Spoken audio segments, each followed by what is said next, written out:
Hey, Yetta, what if the stress of buying and selling a home could be eliminated just with one single thing? I would say tell me more and tell me fast. Moving forward with the Dekker Team. Moving forward together with the Dekker Team. We are thrilled to welcome you to another episode of Life's Inside Track. I'm Yetta Dekker. And I'm Ken Dekker. And it's where we get to share tactics, tips, tools, tips, and truths that we all need, we all deserve. You, I, everyone, so we can turn our house into home, our families thrive, we live the best life possible, and we build wealth wisely. This episode, we're going to consider that it is a stressy, difficult, nasty thing, it feels like, when someone's buying a home and selling a home at the same time.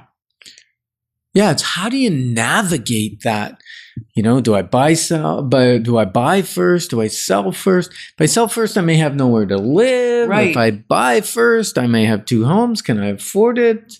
Will the bank even loan me the money? Like, is it even an option? Yeah, lots of challenges. Right. So we are going to do spoiler alert, which we're going to unpack in segment B and C, which is the one thing is our proven process that mitigates so much of the struggle that we're about to talk about right now. So it is a spoiler alert. Is that okay?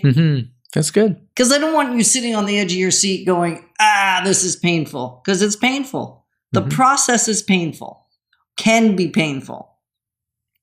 Yeah, our process hopefully isn't. No, ours isn't. But when you're buying and selling at the same time, I think people tricky. start to freak out. Yeah. And why do they freak out? Well, they worry that they can't align their dates. That's the first thing. Because sometimes some want to align their date evenly. So, you know, you move out the night of or the night before.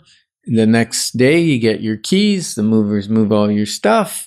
And it's the same day in and out kind of thing. Right. And even if lining dates for you means that you're going to have a 2-week overlap because you built in time, you get bridge financing. Bridge financing is pretty easy to get. Bridge financing is just when you have a firm sale on the house that you're selling and you have a firm purchase, the time where you want to just do your move leisurely or not so frantically, that's bridge financing. And that is something most people can get, right? And so even that is still aligning your dates to make that fit. The freak out comes when the house isn't sold and you got to move into the other one. And now you have to not just get bridge financing, but you have to get a whole set of mortgage. Yeah, we even came in and rescued a client once. Once? Probably way more than once. Okay, but You're thinking about one. Yeah, I'm thinking about one where they closed on their new construction home.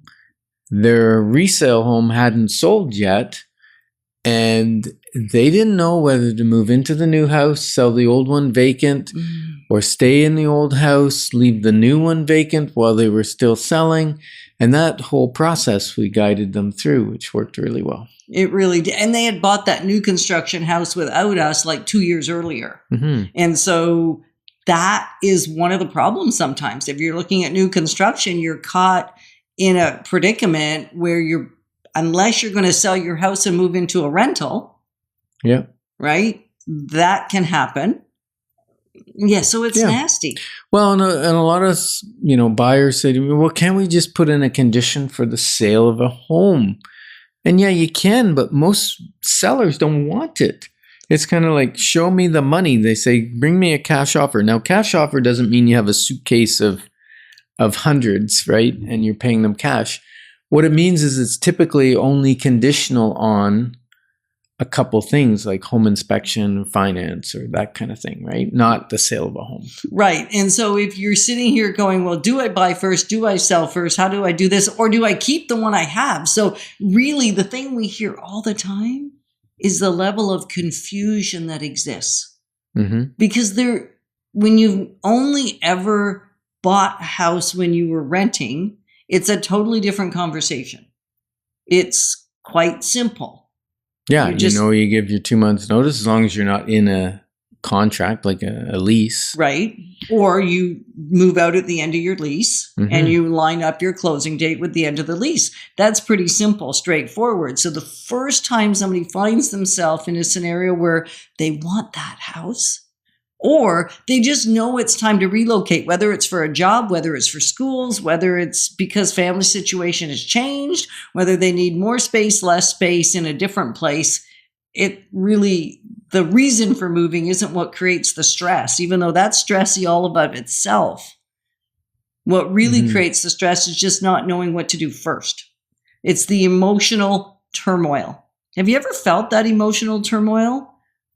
When we have clients call us and they're in that, should I, shouldn't I, when should I, when shouldn't I, should I buy, should I sell, should I keep, buy first, sell first, there's a state of chaos. Yeah, I think back to when we were 20s, we were in our 20s and we were renting.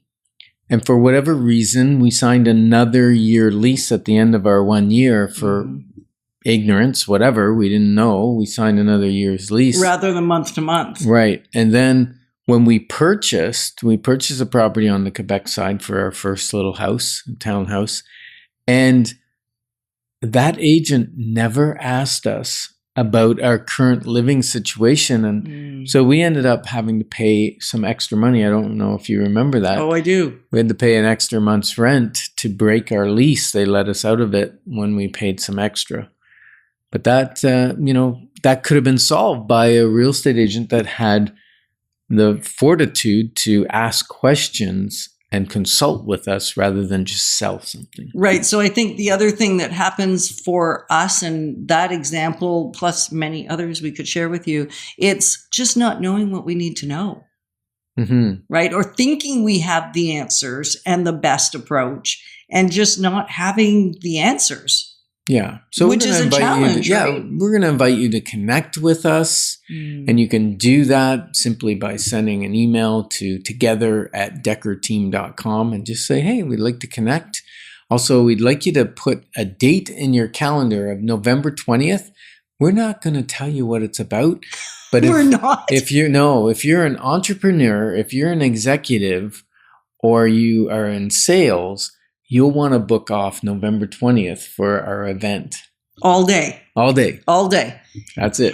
The other tough thing is just navigating the market, because if you buy it one time and sell it another time, now the fluctuations in the market may bite. Yeah, we've had clients to do that. They buy in March, and by the time they're ready to sell in June or July, the market shifted. And the market can shift fairly quickly. So we like to make things happen fast when we're if you're doing a buy and sell. Helping you. Yeah, right. Exactly. And then the roller coaster. If you get a first refusal accepted, which is so tricky in the first place, but if you get one, then what do you do if somebody now puts an offer in on the house that you wanted? They bump you. And then if you can't, it hurts. Yeah, and then if you can't firm up, you have to let it go. And maybe you've spent money on inspections. Well, you probably have. And now that money's basically flushed down the toilet. Right. And so the other frustration is wasted money and wasted negotiating power, which is wasted money. Yeah. So there's lots to consider. Have you ever wondered if it's best for you to buy or sell first? Well, keep listening for the solutions. And we're honored to be positioning you to build wealth wisely, because it's about much more than just money. Moving forward with the Dekker Team. Moving forward.